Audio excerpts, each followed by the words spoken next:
can imagine what a scandalous agreement that was. A laid back, just get the problem out of my way kind of an approach in 2011 when they cancelled it.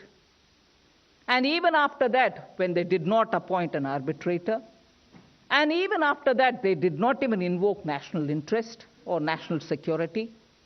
That till today, we are fighting one after the other to save taxpayers' money, which would have otherwise gone for paying all the damages because of this scandalous agreement. It was a fraud from the first place.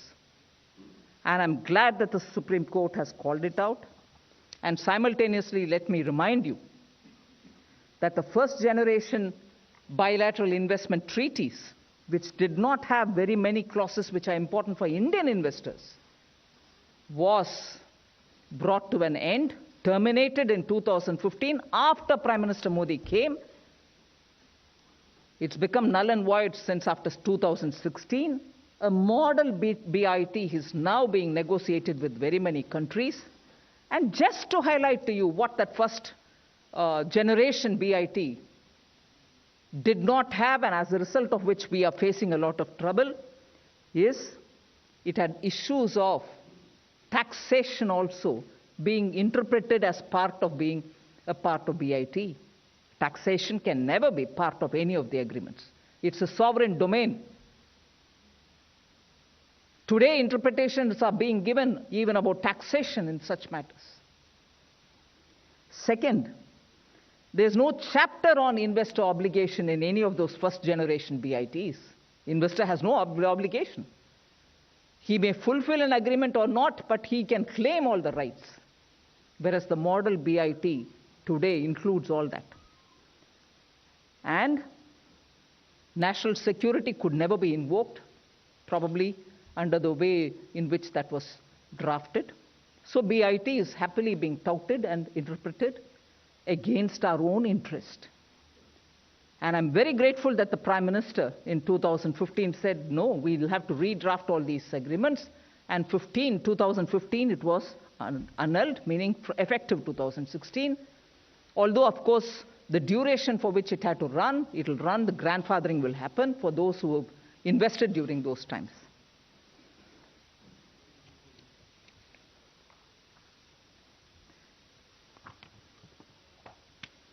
Sorry, friends, it's a bit longish opening statement, but I just want to draw your attention to a few quotations from the Supreme Court's observation.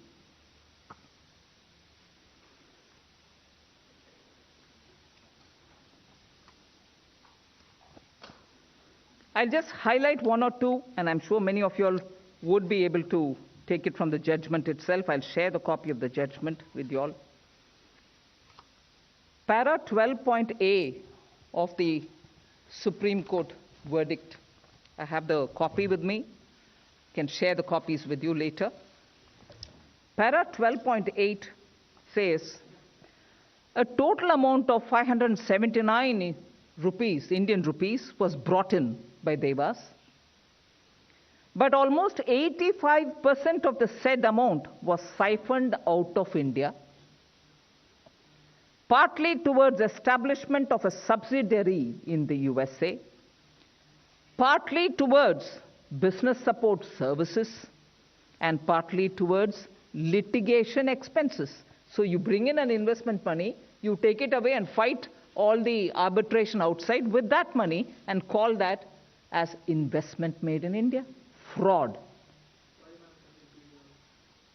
A total, and I'm quoting from para 12.8, a total amount of 579 rupees, Indian rupees, crores, was brought in, but almost 85% of the said amount was siphoned out of India, partly towards establishment of a subsidiary in the US, partly towards business support services, and partly towards litigation expenses.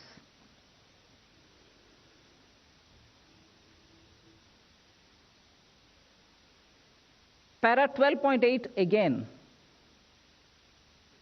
the manner in which a misleading note was put to the cabinet. This is the Supreme Court order. The manner in which a misleading note was put to the cabinet, and the manner in which the minutes of the meeting of the TAG, the Technical Advisory Group subcommittee, were manipulated, highlighted by the tribunal, also shows that the affairs of the company were conducted in a fraudulent manner. Another paragraph in page 127, that the officials, some of them, not all, that is my addition also, that the officials of the Department of Space and Antariksh were in collusion, and that it was a case of the fence eating the crop, and also allowing others to eat the crop by joining hands with third parties.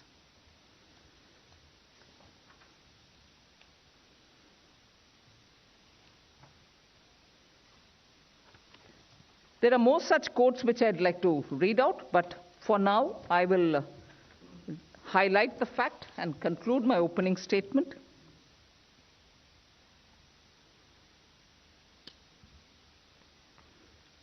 Thank you, ma'am. Veerappa Moily ji, sorry, I had one little conclusion.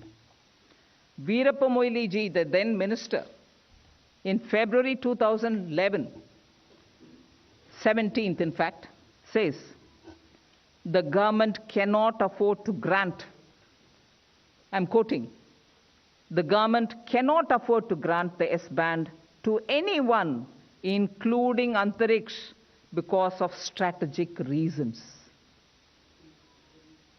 That's Veerappa Moily ji saying then. The Prime Minister is not at fault, nor the government is at fault. Veerappa Moily ji again. This is a cabinet decision. What is a cabinet decision? The cancelling. So, knowing very well that a fraud has happened, cancelling it after it's come out in the public, if not in full, but at least partly, and then trying also to let it go and let the government of India pay the damages for it. And you saw the extent to which government of India has to pay damages, if at all. This fraud has not been established, and I'm very grateful that the Supreme Court of India brought this matter in a comprehensive order.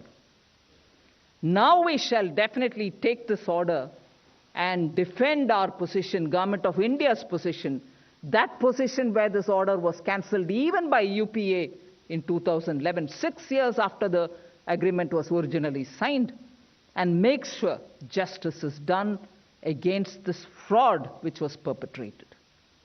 Very much under the nose of UPA's own government. Proves clearly how Congress party works. Goes along, tries to make money through cronies, and when caught, behave as though nothing has happened, but the loss will be borne by Government of India. No, loss shall not be borne by Government of India. This is Prime Minister Modi's government. We shall fight it till the last. And this is a fraud. This has come out very clearly through the Supreme Court order. And now it should be the Congress party's turn to explain how this was allowed, explain how the cabinet was kept in dark, and explain how it took them 6 full years to have this kind of a fraud perpetrated on the people of India. They should have no moral right to speak about, oh, crony capitalism, you are helping so-and-so, this is an agreement with so-and-so. The master game players in this are the Congress party, and today, with yesterday's Supreme Court order, we are able to clearly show this. Thank you. Thank you, ma'am. We'll now take some questions. Okay. 15.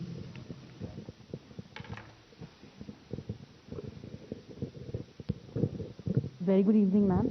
Sapna here from CNBC TV 18. Ma'am, 2 quick questions on the Dewas matter. Does the Supreme Court judgment directing liquidation of Devas have a guiding force or a binding effect on the American Canadian courts hearing execution proceedings? Number one.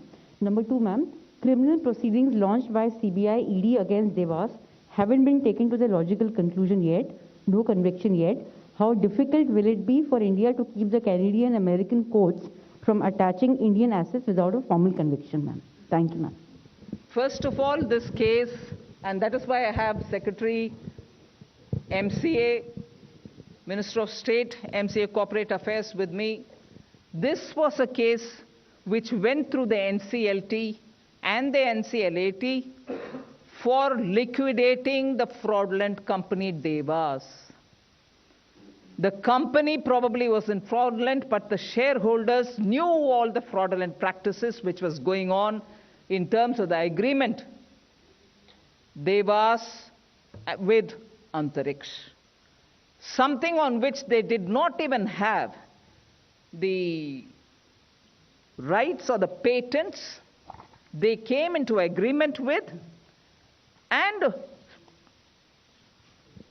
promised that they will deliver on things on which they did not even have the rights. I would like to just recall the Supreme Court's order there.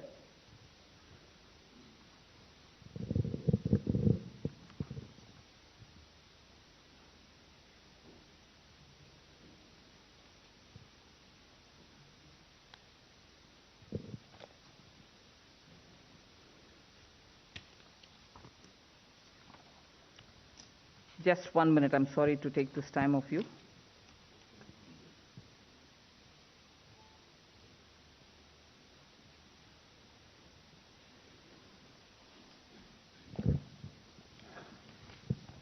No, sorry, it's going to take a time, but I'll show it to you. That the court has very clearly said, yeah, sorry, I've got the order here. The finding of the tribunal, which is the NCLT, that A, a public largesse was doled out in favor of Devas in contravention of the public policy in India. B, that Devas enticed Antariksh ISRO to enter into an MOU followed by an agreement by promising to provide something that was not in existence at that time and which did not come into existence even later. C, that the licenses and the approvals were for completely different services. And D, that the services offered were not within the scope of SATCOM policy are actually borne out by all the records. This is in page 123 and 124. So very clearly the fraud has been established. So this was for liquidating the company. And therefore, I was looking at that aspect and showing it.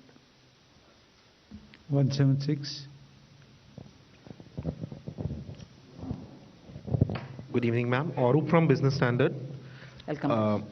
Ma'am, just last week, a Canadian court ruled that Air India is the alter ego of the sovereign of India and that Devas can go ahead and seize some assets of Air India. So number one, how does yesterday's Supreme Court judgment affect this and what the government of India's stance in this fight? And number two, will it impact the divestment, the privatization process which is going on with Tata Sons?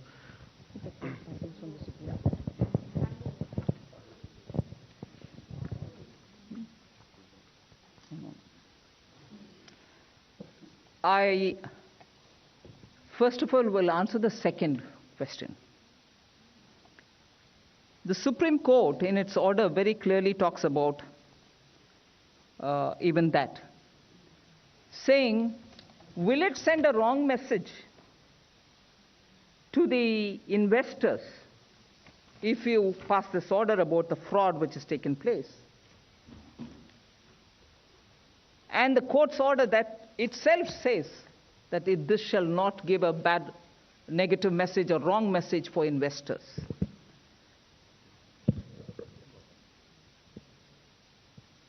What it does say, and I quote here, paragraph 13.6 We do not know if the action of Antariksh in seeking the winding up of Devas may send a wrong message to the community of investors.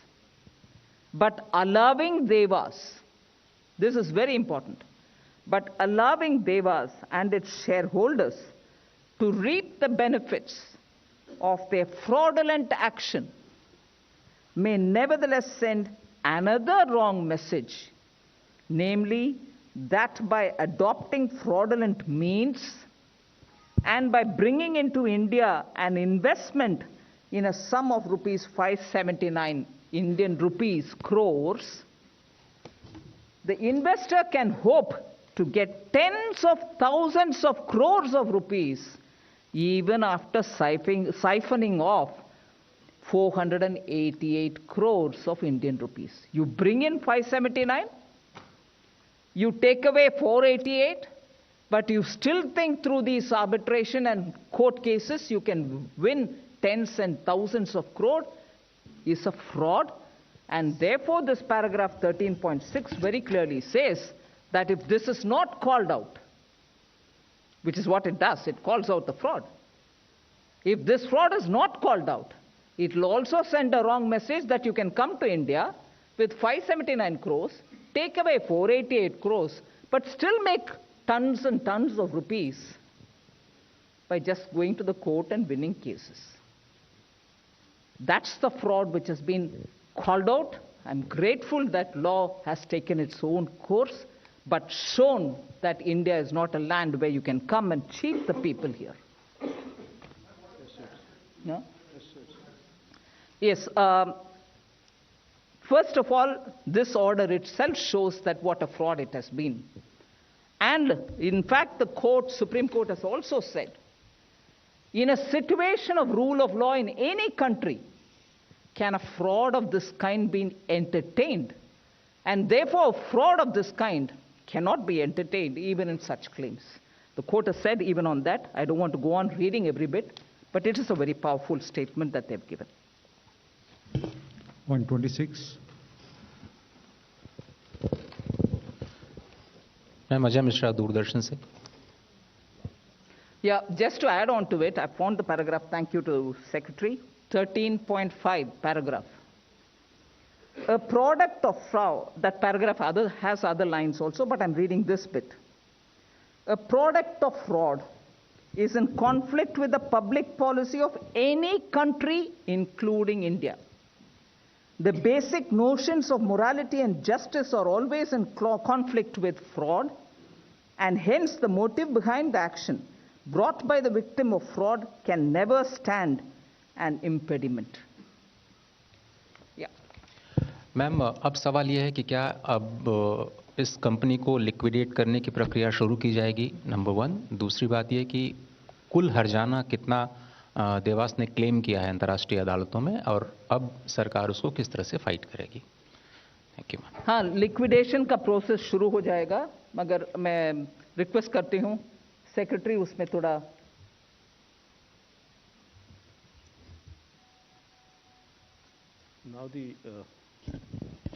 क्योंकि winding up की अब जो winding up का order दिया गया था NCLT द्वारा, वो उसके बाद उसको चैलेंज एनसीएलटी में हुआ, और 19 जनवरी को ही एनसीएलटी ने प्रोविजनल लिक्विडेटर अपॉइंट कर दिया था। 25 मई को वाइंडिंग अप ऑर्डर एनसीएलटी ने दिया था, और उसके बाद वो चैलेंज हुआ तो एनसीएलटी में ये अपील भी डिसमिस हो गई थी 8 सितंबर को, और supreme court judgement has upheld the winding up order, and now the winding up proceedings will start. The liquidator is already जो है अभी अपॉइंट हो चुका है ऑलरेडी, और इसके बाद में जो भी कानूनी प्रक्रिया है, जो प्रोसीजर है उसका वाइंडिंग अप का, उसके अकॉर्डिंग ये प्रोसेस अब स्टार्ट हो जाएगा। आपका वो दूसरा प्रश्न के लिए बीआईटी आर्बिट्रेशन के तहत इंडिया जर्मनी बीआईटी का 93.3 million plus cost and interest US dollars है, वो इंडिया जर्मनी बीआईटी का। इंडिया मॉरिशियस बीआईटी का 111.29 million plus cost and interest, वो दूसरा है। तीसरा कमर्शियल टर्मिनेशन अवार्ड बीआईटी का तहत नहीं, वो अलग है, वो 1 बिलियन का। 56. This is Shimi from the ET. Ma'am, just a clarity needed here that will you wait for this whole winding up process to complete to challenge, arbitration award in the several foreign courts, etc. Because the amount is huge. So just wanted to know whether you are waiting for that or you will simultaneously file, or contest the amount which has been filed in the arbitration court. Well, the order has come from the Supreme Court yesterday, and we have spent some time yesterday looking into the details of the order, and that is why I have come to meet you all today.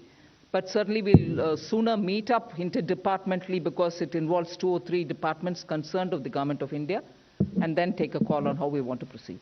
Ma'am, one more clarity on the part that, as you rightly mentioned, and even the court mentioned that about 85% of the money has been siphoned off. So what exact action like the agencies are taking on that front? Enforcement Directorate, you said that some asset has been seized. CBI has filed prosecution complaint in 2016. What more action we will see in this matter? Well, first of all, the CBI and ED are going in there very clear by the acts which govern them. Some of the assets, which are not very many, are in the form of fixed deposit, and some properties, I think, that the ED and the CBI are looking into. I may not be able to give you the details because today I'm looking at the company getting liquidated, and company which is getting liquidated, which was a fraud in its first place in the agreement. All that has got established. We are looking at that side of it today, but sooner, post this order of the Supreme Court, I will be holding a meeting with all those departments and seeing how best, and also the law enforcement agencies, to see how best we can proceed. 174. One follow-up question on the implication on international courts. Do international courts and arbitration tribunals accept, the judgment of a domestic court as validation of a case of fraud made against the other party as sufficient ground for not fulfilling the obligations of the arbitration award? First of all, it's the Supreme Court of India whose order that we are taking up and presenting before those arbitration. Second, that is where I wish Government of India, even as it cancelled the order in 2011, understood the gravity of the fraud that had taken place and also understood the gravity of the cancellation and its fallout and its implication, and built up the case from then in a tight manner, putting up the right arguments of national security and of also the fraud that has been perpetrated on an entire prerogative of Government of India. There is one commercial wing of a department giving away the rights.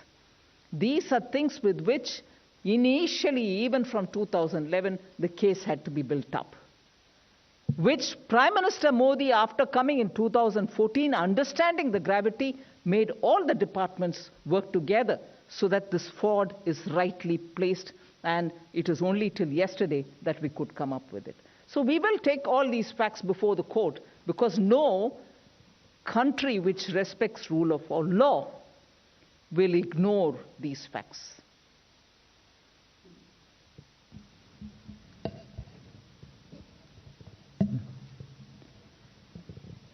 Okay, 107. Ma'am Tarun Sharma from Zee business. Ma'am आपने CBI ED की बात करी, लेकिन ये पूरा case ministry of corporate affairs ने बहुत अच्छे से हैंडल किया और कल आपको सुप्रीम कोर्ट में काफ़ी एक बड़ा केस आपने जीता है। मैम, क्या कॉर्पोरेट लॉ के अंदर भी जो ब्यूरोक्रेट्स थे या उस समय या जो पॉलिटिशियंस थे, क्या उनको इसमें स्कोप में रखा जाएगा? क्योंकि कॉर्पोरेट कंपनीज लॉ में भी कई सारे प्रोविजन है, SFIO है। क्या मैम, क्या उसमें एक्सपेंशन इस केस में हम देख सकते हैं? मगर ये कंपनी का सैंक्शन के द्वारा नहीं, दो कंपनीज, एक सरकारी इन अ वे इंडिपेंडेंट कंपनी बट सरकार के द्वारा कमर्शियल कंपनी, और दूसरा एक प्राइवेट कंपनी के आपस में जो एग्रीमेंट साइन हुआ उसके ऊपर है। सो उन सबको अध्ययन करके ही इतने दूर केस ले आया गया है। हम इसको भी शामिल करेंगे, इस सुप्रीम कोर्ट का वर्डिक्ट को भी। If there are no further questions, with your permission, ma'am. Oh, sorry, you come back again. Okay, sir. Please go. Ma'am, एक सवाल बार बार ये उठता है कि जब सरकार को ये पता चला कि यूपीए सरकार के दौरान इतने बड़े स्तर पर जो एस बैंड जो कि रक्षा मंत्रालय द्वारा इस्तेमाल किया जाता है उसको निजी कंपनी को बेचा गया, कौड़ियों के दाम बेचा गया, और इतने serious fraud prime minister office के लेवल तक आपने मेंशन किया, कैबिनेट नोट का जिक्र किया, किस तरह से कैबिनेट नोट में इस बात का जिक्र नहीं किया, वो भी अपने आप में एक फ्रॉड था। इतनी सारी जानकारियों के बावजूद भी सब लोग ये समझना चाह रहे हैं कि इतने सालों में कोई एक्शन क्यों नहीं लिया गया, किसी को जिम्मेदार क्यों नहीं ठहराया गया, और अब क्या इसके आगे जनता का विश्वास सिस्टम पे, लॉ पे करने के लिए क्या कदम उठाएगी सरकार? क्योंकि कांग्रेस को बार बार आरोप करना कि आपको बोलने का हक नहीं है तो एक बात है, लेकिन फिर से इतने सालों के बाद मौजूदा सरकार ने क्या किया इसके खिलाफ? नहीं, इतने दूर तक हर लेवल पर NCLT, NCLAT और सुप्रीम कोर्ट, और हर एक में दोनों पक्ष का सुनना, फिर 2-3 वायदा के बाद दोबारा कोर्ट मैटर को कंटिन्यू करना और ऑर्डर ले आना, ये सब इस सरकार के आने के बाद शुरू हुआ। और बार बार आरोप लगाना, आरोप हम नहीं लगा रहे हैं भैया, आप उनके स्तर पर ही सोचिए। 2005 में जो गलत समझौता हुआ दो पार्टीज के बीच में, उसको कैंसिल करने के लिए 6 साल बीता गया, और उसके बाद उस सरकार गलत जो कैंसिलेशन के कारण बना और कैंसिल भी हुआ, उसके बाद न्याय दिलाने के लिए और पैसा, जनता के पैसा को बचाने के लिए उनके तरफ से कोई कार्रवाई नहीं की, कम से कम आर्बिट्रेटर को अपॉइंट नहीं की। गलत इतने सारे एक के बाद और उनके द्वारा इतना गलतियां हुई, और हमारी सरकार आने के बाद ही हर लेवल पर एक्शन हो रही है। मोदी जी के आने के बाद ही हर डिपार्टमेंट को बिठा करके इसका गहराई समझ करके एक्शन लेने के लिए हमारी तरफ से कोशिश हो रही है, और इतने सारे केसेस को हम बचाने के लिए इतनी दूर तक ले आने वाला हमारी सरकार है। उनके सरकार के द्वारा कुछ भी नहीं हुआ, गलती हुआ उसका कैंसिल करने का मजबूर हुआ, मगर उसके बाद न्याय दिलाने के लिए कुछ नहीं हुआ, क्योंकि पैसा जाने दो, किसका पैसा है, सरकार देगी। ऐसे अप्रोच कांग्रेस का है, इसीलिए बार बार आरोप में तक नहीं जाऊंगी। I will never become tired of telling the truth before Congress. What do they say repeatedly? Who can speak truth to power? It's one thing to go on using cliched phrases. मगर एक बार क्या राहुल गांधी जी इसके विषय में कांग्रेस में चर्चा की है? इतने बड़ा घोटाला, देश का इतना बड़ा नुकसान कांग्रेस पार्टी के सरकार के समय हुआ, प्रश्न पूछा या उस ऑर्डर को कैंसिल करके फाड़ करके फेंका? कुछ किया? कुछ भी नहीं किया। मोदी सरकार आने के बाद ही इतना प्रयत्न चल रही है, जिसके वजह से आज सुप्रीम कोर्ट में हमें सफलता मिली। सो कांग्रेस को बार बार कहने में संकोच नहीं करिए भैया, बार बार आप भी पूछना चाहिए कि मास्टर ऑफ करप्शन, इस हद का करप्शन कोई और कर नहीं सकते हैं भैया। मैं पूछना चाहती हूं आप सबसे, 2014 से एक कहीं सुनने में आया करप्शन मोदी सरकार में? मगर ये है level of corruption of UPA, और सरकार 10 साल से इसके इतना मेहनत करके कोर्ट में जीत कर आने के लिए इतना कदम उठा रही है. That's the level of fraud that Congress party perpetrates and accommodates. We have another question at 61. Ma'am मैं शैलेश यादव हूँ ANI न्यूज़ एजेंसी से. मैम जैसे कि आपने बोला कि ये पूरा स्कैम है, फ्रॉड है, तो इस फ्रॉड के पीछे कौन है? कांग्रेस है या कोई पॉलिटिशियन है या PMO है या कोई मिनिस्टर है? किसी एक दो का नाम अगर आप बता सके तो. कांग्रेस है तो मैं बार बार बोल रही हूं, आपको शायद इतना स्पष्ट से सुन नहीं दे रही. कांग्रेस है. It is a fraud bye Congress, of Congress and for Congress. आप ऐसे समझ लीजिए. इस स्तर का फ्रॉड नहीं तो नहीं हो पाएगा. इस स्तर का fraud is because it's for Congress, by Congress, of Congress. और जब तक ऐसे उनका विषय बाहर आते जाएगा, हम जरूर बोलेंगे उनके लेवल ऑफ करप्शन के ऊपर. और इतना शेमलेस करप्शन है.